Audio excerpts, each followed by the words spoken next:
Moikka! Mä oon Riikka Sinkkonen, Trimmaamo tassutaikuri yrittäjä ja trimmaaja. Ja tässä on mattasetti. Ja me tehtiin sulle tämmönen pieni video linjaharjauksesta. Eli linjaharjaus on semmonen tapa käydä järjestelmällisesti läpi koko koira, kun halutaan harjata se turkki. Erityisestihän se on tarpeen tämmöisillä isoturkkisilla koirilla, että tulee varmasti käytyä niitä joka paikka läpi, kun harjataan. Matta on tullut pesukäynnille ja pohjavillan poistoon, ja mä yleensä näille pohjavillarotuksillekin niin oikeastaan käyn ennen sitä pesua ihan kattavasti koko koiran läpi. Ja mä kannatan sulle ja kerron vähän samalla niitä perusperiaatteita. Mä en yleensä lähde käsittelemään kuivaa turkkia, ja niinpä saatetaan Matallekin tänne vähän tämmöistä harjausnestettä. Ja yleensä mä aloitan niinku lavasta, eli otan tämmöisen lavan alueen ja lähdetään harjaamaan tältä alueen alaosasta niin, että saadaan ihan tuonne iholle asti näkyviin tämmönen jakkaus. Ja sitten kun on se kohta harjattu, kokeillaan kammalla, että menee hyvin läpi ja kaikki on lähtenyt mitä haluttiin. Sitten seuraava jakkaus tähän samalle alueelle. Sieltä näkyy ihan iho.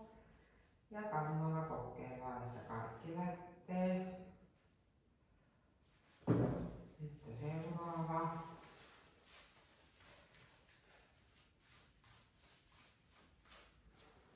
Tavallaan sillä ei ole hirveästi väliä, että missä järjestyksessä sä etenet, kunhan se on sulle itselle looginen, eli tulee käytyä joka paikka. Ja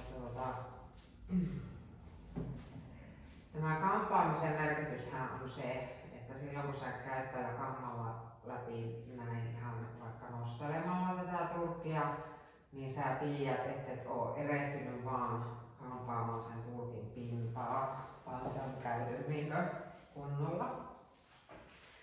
No sit tosta lava-alueelta, tää on niinku tavallaan sitä harjattua, niin lähtisi sitten tänne kylkeen. Matta seisoppa. Seisoppa. Eli otetaan tuolta alhaalta ensimmäinen jakkaus. Noin. Ja kammalla katsotaan. Joo. Sitten vaikka siitä seuraava.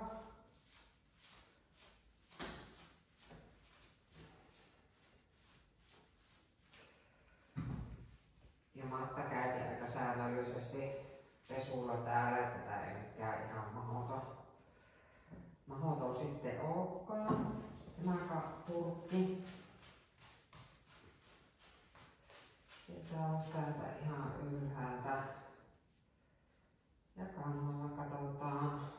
Ja sitten otetaan se viimeinen jakkaus täältä keskeltä selkää. Ja katsotaan kammalla. Elikkä näin. Ja sitten vielä viimeinen osa tästä kylkipuolesta, minkä te voitte hyvin nähdä, niin on siis tää takareisiä tämä.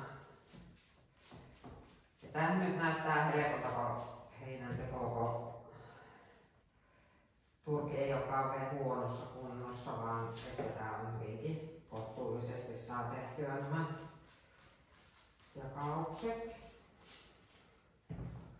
Mutta tärkeintä tässä olikin se, että mä en hikihatussa huhdon vaan, että te näette tämän periaatteen. Voi olla helpompi hahmottaa, kun nostaa tuo päällikarvan tonne ylös.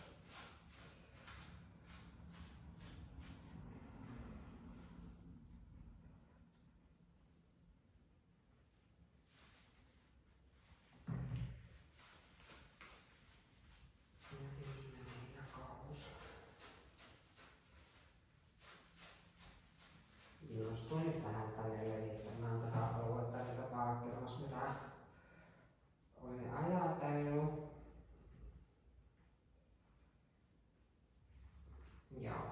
Ja sitten niin seuraava vaihe olisikin takaosa. Mä suosittelen vielä, kun puhutaan niin mistä tahansa koirasta, millä on pohjavilla, joka halutaan vaikka kampaamalla tai harjaamalla poistaa, niin kiinnittää erityistä huomiota tähän nivusalueeseen ja hännän tyveet. Ne on jotenkin sellaiset kohdat, mihin sitä yleensä kertyy sitä karvaa ihan älyttömästi.